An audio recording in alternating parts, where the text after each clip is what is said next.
तो कहाँ कलेक्ट्रेट में आए सर?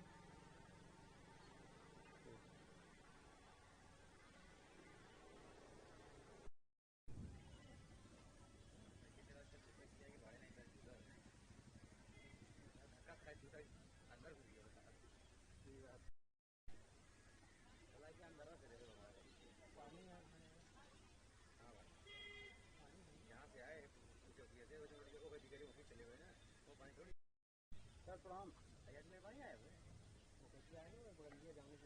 सर ये धूमनगंज के वसुधा बिहार में डेड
बाढ़ की क्या स्थिति है, क्या घट रही है, कितने विस्थापित हैं, क्या राहत सहायता दे रहे हैं आप? अभी अच्छी बात यह है कि पिछले 24 घंटे में हमारी गंगा नदी और यमुना दोनों में जल स्तर कम हुआ है।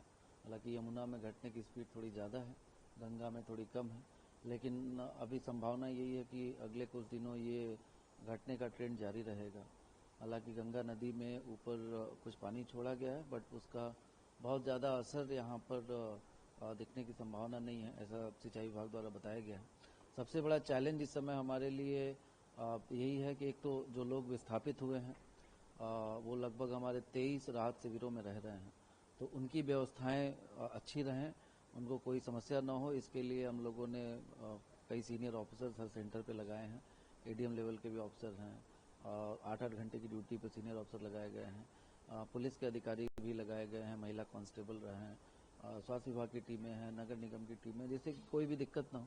इसके अलावा जो पानी अब चूँकि नीचे जाना शुरू हो गया है, तो अब कई घर जो पहले पानी से भरे हुए थे वहाँ पर साफ़ सफाई और छिड़काव, ये नगर निगम की टीमों को हम लोगों ने डायरेक्ट कर दिया है और वो लोग काम पे भी लग गए हैं।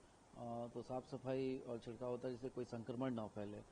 एसडीआरएफ और एनडीआरएफ की टीमें और जल पुलिस अभी भी तैनात है और लगातार जब तक स्थितियाँ नॉर्मल नहीं हो जाएंगी तब तक वो लोग अपना काम करते रहेंगे। कंट्रोल रूम हमारा 24 आवर्स संचालित है। जो की ऑफिसर्स हमने लगाए हैं, 2-2, 3-3 मोहल्ले हमने एडीएम रैंक के अधिकारियों को भी बांट दिया है, तो उनके भी नंबर को पब्लिक डोमेन में डाला गया है कि जिसको भी कोई समस्या हो तो सीधे संपर्क कर सकता है। स्वास्थ्य विभाग का रोल इस समय बहुत ही महत्वपूर्ण है, क्योंकि कहीं कहीं से कहीं सांप, बिच्छू इत्यादि के निकलने की भी शिकायतें प्राप्त हो रही, तो उसको भी वन विभाग और स्वास्थ्य विभाग मिलकर हैंडल करे, और कोई भी किसी को बीमारी या ऐसी कोई रिपोर्ट होती है तो तत्काल हम लोग स्वास्थ्य सुविधाएं पहुंचा सकें। तो पूरी मशीनरी अलर्ट है, लगातार ग्राउंड जीरो पर काम कर रही है और हम लोग कोशिश कर रहे हैं कि स्थितियाँ नियंत्रण में रहें और सबको सारी सुविधाएं मिल सकें। ऐसा कोई जनहानि तो नहीं हुई? नहीं, अभी कोई ऐसी बात नहीं है। लगातार क्योंकि रेस्क्यू की टीम हमारी एसडीआरएफ और एनडीआरएफ की टीम लगातार काम कर रही है और जहाँ कहीं से भी कॉल आ रहा है हमारे लोग जाके अटेंड भी कर रहे हैं। कल 1-2 जगह से सूचना प्राप्त हुई थी जहाँ पे कुछ बच्चे जो है वो क्योंकि पिछले कई दिनों से हम लोग एडवाइजरी भी जारी कर रहे हैं कि कोई भी नदी किनारे सेल्फी न ले या वहाँ पे तैरने के लिए, खेलने के लिए न जाए। लेकिन फिर भी 2 जगहों पे कल ये सूचना प्राप्त हुई जहाँ पर छोटे बच्चे वो लोग नदी में वो नदी का तालाब टाइप की जगह थी, वहाँ पर जाके वो नहाने के लिए गए और फिर उनके साथ समस्या हो गई।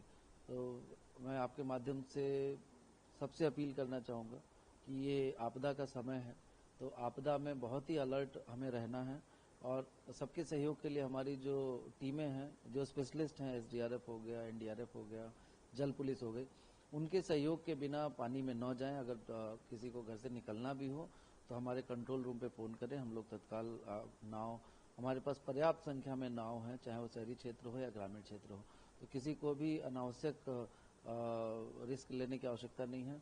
और ये जो फोटो खींचने के लिए या सेल्फी के लिए या रील बनाने के लिए तो एकदम ही नदी के किनारे जाने की आवश्यकता नहीं है।